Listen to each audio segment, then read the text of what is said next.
Hello children, welcome to AIMS India's online classes. This is biology session. Coordination, the linking system. In the last class we have studied about the structure of neuron and the types of neurons, the nerves, neurons. What is the difference between a nerve and a neuron? A neuron is considered as the structural and functional unit of nervous system. Okay, the part of neuron, that is axons, combine together to form a nerves. Okay, so the unit of nervous system is neuron. What are the parts we have studied in the neuron? Cell body, axon, dendrites, myelin sheath, nodes of Ranvier, and nerve terminals, isn't it? Okay, if you take a neuron consists of, if a neuron is like this, then it is a multipolar neuron which possesses several branches. So it possesses the branched projections. This is the cyton. Cyton is the functional part of the neuron which controls all the functions. Then from this cyton or cell body, or it is also called perikaryon, several projections. These are called branched projections are called dendrites, and unbranched projection which is straight single, that is called axon.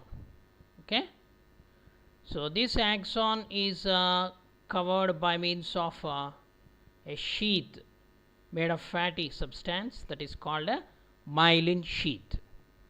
Okay, so cell body or cyton controls the metabolism of the nerve cell, and dendrites, they collect the information from other cells, and axon is a long fiber which carries information from cell body or sometimes over long distances.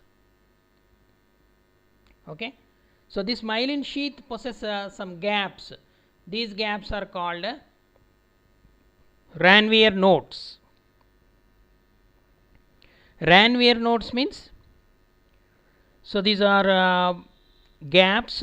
They allow the rapid conduction of nerve impulses by forcing them to jump from one node to the next. Okay, let us study more. And we also studied the reflex action.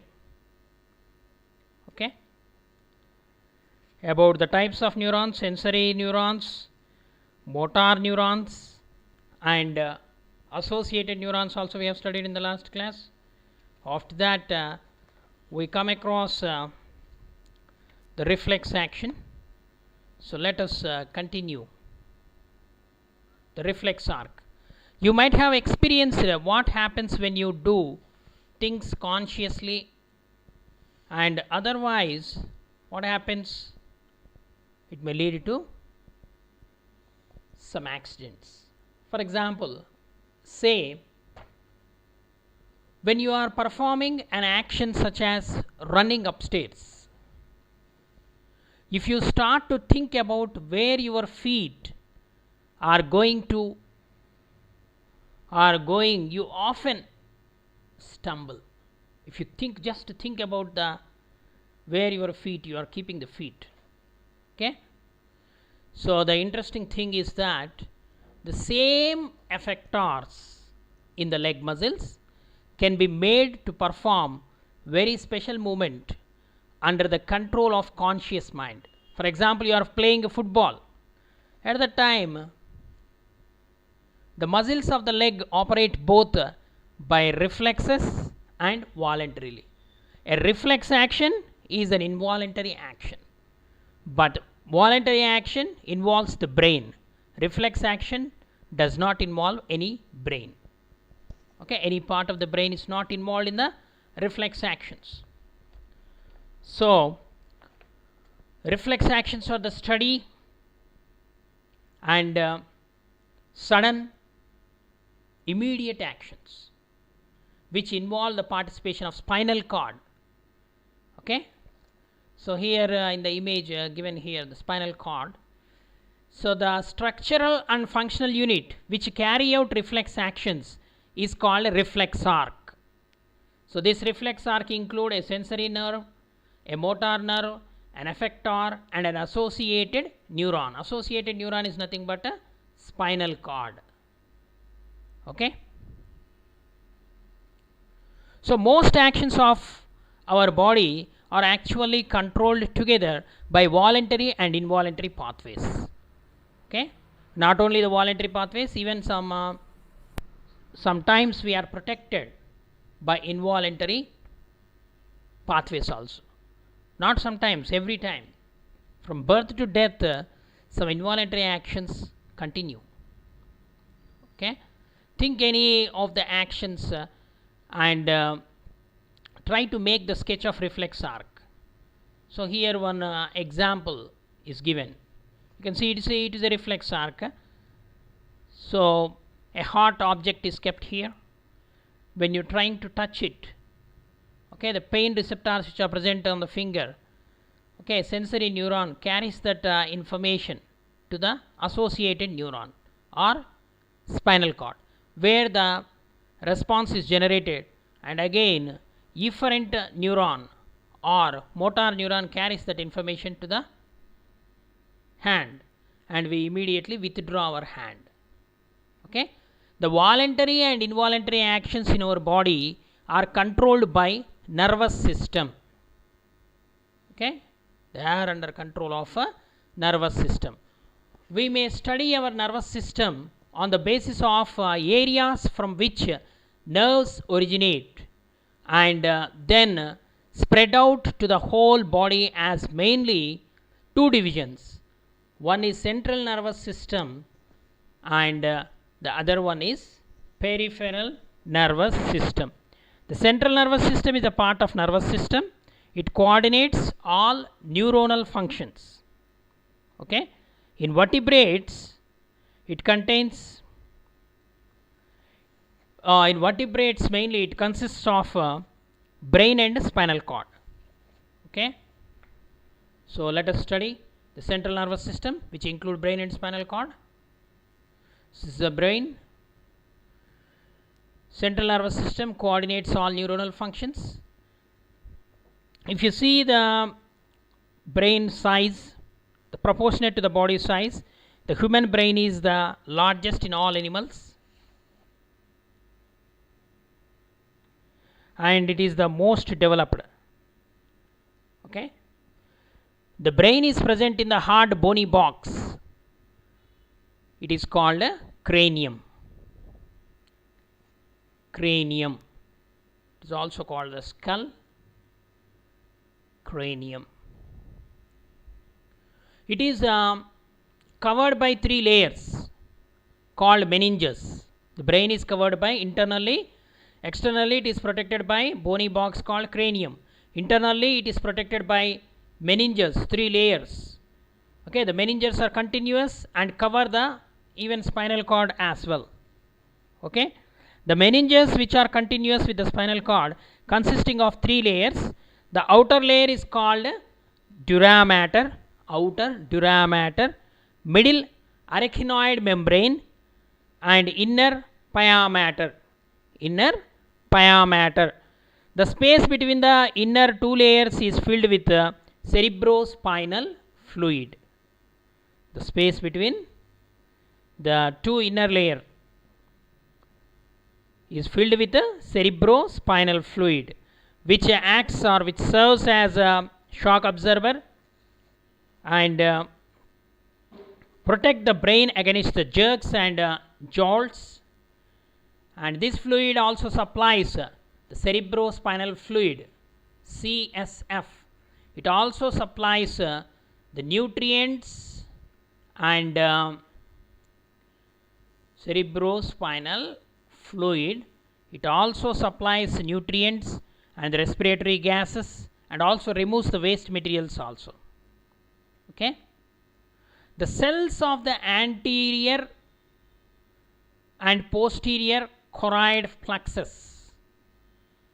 plexuses, anterior and posterior choroid plexuses in the roof of the brain secrete this cerebrospinal fluid. Okay. The name indicating cerebrospinal means between the brain and spinal cord this fluid will flows. Okay, between which layers? The inner layers of the brain, innermost layers, the pia mater and arachnoid membrane. The space is filled with a cavity. That cavity is filled with a fluid called cerebrospinal fluid. Okay, which acts as a shock absorber and protects the brain from shocks and jerks, along with the meninges and cranium. This CSF also protects the brain. Mainly the nerves. Okay, there are two layers are present on the brain. They are the nerve cell bodies together with the capillaries, blood capillaries, form a mass called gray matter. Okay, the gray matter includes the cell bodies of neurons, while the myelinated axons are those covered by fatty sheets from they form the white matter. So outer gray matter and inner white matter. Okay, especially the part of brain that is cerebrum, the forebrain. It is called the largest part of the brain, forebrain. It possesses outer gray matter and inner white matter. Okay, the brain weighs approximately 1400 grams and it has divisions. What are the divisions of brain? Forebrain, midbrain and hindbrain. The forebrain consisting of two parts, that is cerebrum and diencephalon. Cerebrum and diencephalon. The midbrain. Okay, this midbrain connects the forebrain and hindbrain. The hindbrain consisting of cerebellum, pons varolii and medulla oblongata. So this is the hindbrain region. It is cerebellum, okay, pons varolii and the medulla oblongata, which extends as spinal cord. The medulla oblongata itself extends as spinal cord into the vertebral column. Okay, so though the brain comprises only little compared to the entire weight, okay, more than 2% of the body weight, although the brain comprises little more than 2% of the body weights, it uses 20% of the whole body energy. Okay, that means the out of the 100% of the glucose, 20% of the glucose is utilized by brain itself, and 20% of oxygen is also utilized by the brain only. Okay, so now the gray matter is usually present on the periphery, means outer gray matter, and the white matter is present towards the center, means inner white matter. This is mainly due to the fact that there is a small area from where these myelinated axons leave the brain. Okay, that's why inner white matter, outer gray matter. Okay, these are the meninges. Meninges means outer dura mater, middle arachnoid membrane and inner pia mater, together called meninges. Okay, there is a fluid flow that is called CSF, cerebrospinal fluid. The functions of various parts of brain. It is most important to know the functions of the brain. At the same time, let us study the structure also. Cerebellum. The first part that is the cerebrum. Okay, as I told you, the brain is divided into forebrain, midbrain, hindbrain. Forebrain is called cerebrum. It is the largest part of the brain. It is divided into two hemispheres, right and left cerebral hemispheres. They are called cerebral hemispheres. These are connected together by a sheet of nerve fibers that is called corpus callosum. Corpus callosum. The wall of the cerebrum has two regions. Outer region is called the cortex, and it contains the bodies of the neurons, that is grayish in color. That's why the outer part of the cerebrum is called as gray matter. Okay, and inner part of the cerebrum is called as white matter due to the presence of myelinated neurons. Okay, myelinated axons. The cerebrum is the seat of, now come to the function. Cerebrum is the seat of intelligence, consciousness, thinking, reasoning, perception, and stimulus interpretation. Stimulus interpretation. It has both sensory and motor centers. The different sensory centers are also present. What are the different sensory centers present on the cerebrum? They are sight or vision, reading, hearing or auditory center, smell or olfactory center, taste or gustatory center, pain and pressure. Okay, these are all the centers which are present on the cerebrum. So that's why it is called as a seat of intelligence and thinking. Okay, so and it has a great power of even recall. Okay, so there are also the silent areas which are concerned with the intellect, memory, imagination, foresight, emotions and moods. Okay, the left side of the brain controls the right-handedness, spoken and written languages, numerical and scientific skills and reasoning. But while the right side controls left-handedness, musical and artistic awareness, insight and imagination. Okay, cerebrum is the storehouse of past experiences which may be recalled during dreams or hypnotization. Whatever the information is there from your childhood to up to now, okay, so all those informations will be stored in your cerebrum. Okay, children, so during hypnotization, what is hypnotization? Taking you to the trance stage where you can recall all your childhood memories also. Okay, the next part that is the diencephalon. Diencephalon lies concealed by the cerebrum. The diencephalon is distinguishable in two parts, that is thalamus and hypothalamus. So here beneath the cerebrum, this region is called the diencephalon region. Okay, the thalamus is concerned with relaying sensory impulses except those of smell and regulation of both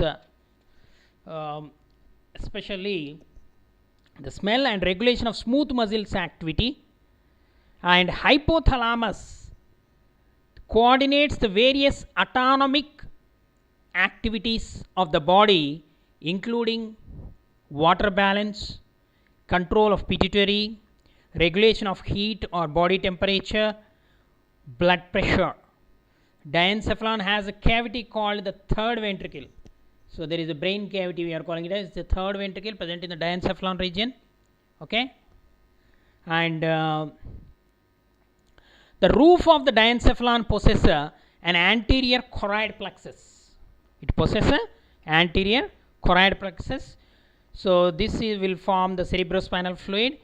The interior surface of the diencephalon bears optic chiasmata and pituitary. Pituitary is attached to the hypothalamus region only. Okay, it is a relay station A relay center for sensory impulses such as pain, temperature and light. Then reflex center for muscular activities, center for certain emotions such as anger, center for water balance, blood pressure, body temperature, sleep, hunger. See how many functions. Hypothalamus controls the pituitary gland, which functions as a master gland. Okay, that master gland secretions also depends upon the secretion of hypothalamus. Okay. Next part of the brain, the midbrain, it relays the motor impulses from the cerebral cortex, means here cerebral hemisphere, cerebral cortex, to the spinal cord, and relays sensory impulses from the spinal cord to the thalamus. Or we can say midbrain connects the forebrain to hindbrain. Okay. The reflexes for the sight and hearing are present in the midbrain. Then cerebellum. Cerebellum is another part. It is also called the small brain, and it maintains the posture equilibrium. It maintains the posture and equilibrium. Cerebellum is a very well developed and lies below the cerebrum and above the medulla. It consists of three parts, and that is pons varoli is a bridge of nerve fibers connecting the two lobes of cerebellum. There are two lobes, cerebellum also. Just like brain, cerebellum also possesses outer grey matter, inner white matter. Okay. The main function of cerebellum is maintains posture, equilibrium and muscle tone, and it coordinates the voluntary movements initiated by cerebrum. Okay, for example, balance and equilibrium. When a person drunk or consume alcohol, it affects the coordination of hands, eyes and limbs. A drunken driver does not have complete control over the vehicle because under the influence of alcohol, cerebellum cannot coordinate the muscle movements. Okay, that's the reason why the accidents occur. Next, medulla oblongata. Medulla oblongata is the lower part of the brain located at the base of the skull. It is a conical in outline and continues below with the spinal cord. It has white matter opposite of the brain and that is cerebrum and cerebellum. Okay, so it has outer white matter and inner grey matter. Okay. The next, the roof of the medulla oblongata contains a choroid plexus where cerebrospinal fluid is formed. The posterior medulla controls the activities of internal organs. It has reflex centers such as cardiac center, respiratory center and vasomotor centers. Vasomotor centers means, okay, it contains centers of cardiac, means related to heart, respiratory, and vasomotor activities means vasomotor refers to the actions upon a blood vessel which alter its diameter. Okay, dilation of blood vessels, and it coordinates the reflexes like swallowing at the time of food. When you swallowing, cough, sneezing, vomiting, they are all reflexes. Okay, naturally occur. So in order to study the brain function, generally the doctors will suggest to take EEG, that is electroencephalogram.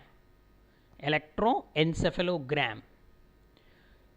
So this records the waves of the brain. The electrical waves produced in the nerve cells of brain are amplified and recorded on a paper through the instrument. What is that instrument? Electroencephalogram instrument. Okay. Next, spinal cord. The spinal cord extends from the medulla to lumbar region, bottom, through the neural canal of the vertebral column. Spinal cord extends from the back of the hindbrain that is medulla oblongata, to the back of the stomach or lumbar region through the neural canal of the vertebral column. Okay, here. So it will extend like this. So this is the neural canal. It is almost cylindrical in shape. Unlike the brain, the white matter is towards periphery, means outer white matter, while grey matter is towards the center, inner grey matter. Okay, center of the spinal cord. The myelinated axons leave the spinal cord from both sides of the vertebral column. See here. The myelinated axons leave the vertebral column from both sides, dorsal and ventral. The role of spinal cord in nervous control was studied largely by the experimentalists of 16th and 17th century. Okay? They found that the Greeks' concept of control by the brain was erroneous. Okay? So they conducted experiments on animals. So animals were shown to have the ability to respond to stimuli even when the brain was removed. Okay, they conducted experiments on a frog. They removed the brain. Okay, but even then, after removal of brain also, that frog is alive and shows the response to the stimuli. Okay, later what they have done, they removed the spinal cord also. Okay, once the spinal cord is removed, the animal died. Okay, so here the scientist Leonardo da Vinci belongs 1452 1519, and Stephen Hales 16th century, the 1677 to 1771, in between the period, both recorded the survival frogs those brain had been destroyed. In their experiment, the animal still produced the muscular movements if its skin was pinched or prickled. Both observers further recorded that the animal died as soon as the spinal cord was damaged by pushing a needle down it. Okay, such evidence suggested that the spinal cord was not simply a trunk road for instructions from the brain, but might be a control center in its own right. Okay, the previous opinions were only the brain controls all the functions, but by these experiments, even spinal cord also controls some functions. The scientists have been able to trace out the nerves that originate from the brain, called cranial nerves, and those that originate from spinal cord are called spinal nerves. There are 12 pairs of cranial nerves which arise from the brain, and there are 31 pairs of spinal nerves which arise from spinal cord. Now these nerves can be studied under the peripheral nervous system. Peripheral nervous system. Okay, the major divisions of nervous system are three main divisions. What are they? Central nervous system, which contain or which include brain and spinal cord, and the peripheral nervous system includes the nerves originated from brain and spinal cord, that is cranial nerves and spinal nerves, 43 pairs of nerves. And the third division of nervous system is autonomic nervous system. Autonomic nervous system, which is further divided into sympathetic and parasympathetic, which we will study further videos. Okay, now let us study the peripheral nervous system. The nerves attached to the spinal cord have two types of connections or roots, one to the back or dorsal side and other to the front or the ventral side. Okay, So this peripheral nervous system includes the nerves which carry the impulses to and from the central nervous system. There are two sets of nerves, cranial nerves and spinal nerves. Cranial nerves means the nerves originate from cranium. A human body has 12 pairs of cranial nerves which can be sensory. Okay, among the cranial nerves, sensory nerves are olfactory and optic, which originate from the eye and nose. Okay, motor means these are oculomotor, trochlear, and mixed nerves are also there out of these 12, that is trigeminal facial nerves. We'll study in detail in the higher classes. Then spinal nerves originate from the spinal cord by means of two roots, a dorsal root and a ventral root. Each dorsal root has an ovoid dorsal ganglion. You can see each dorsal root has a ovoid, means round, dorsal ganglion. All the spinal nerves are mixed nerves having both sensory and motor fibers. At the junction of the two roots, the sensory and motor fibers separate out. The sensory fiber continues into the dorsal root, and the motor fiber, this the sensory nerve, okay, continues into the dorsal root, comes out through the dorsal root. Okay, and continue into the ventral root. Both roots enter the gray matter of the spinal cord and end in, okay, they enter into the gray matter. Okay, inner gray matter, outer white matter. They enter into the gray matter.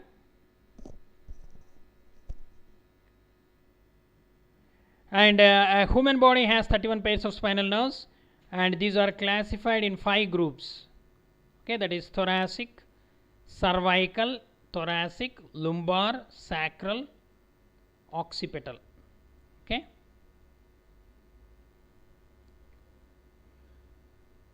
Okay.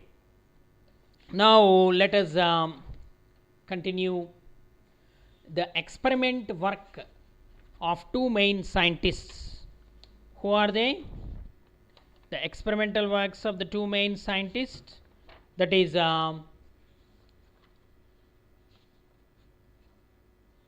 Charles Bell in Scotland and Francois Magendie in France.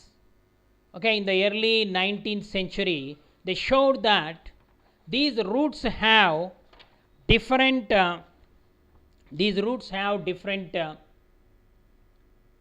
functions, dorsal root and ventral root. So here it is clearly mentioned, the dorsal root, ventral root. If the dorsal root of an experimental animal were cut, okay, the animal made no obvious reaction, no reaction. At the same time, if however the ventral root were even lightly touched, the ventral root even lightly touched,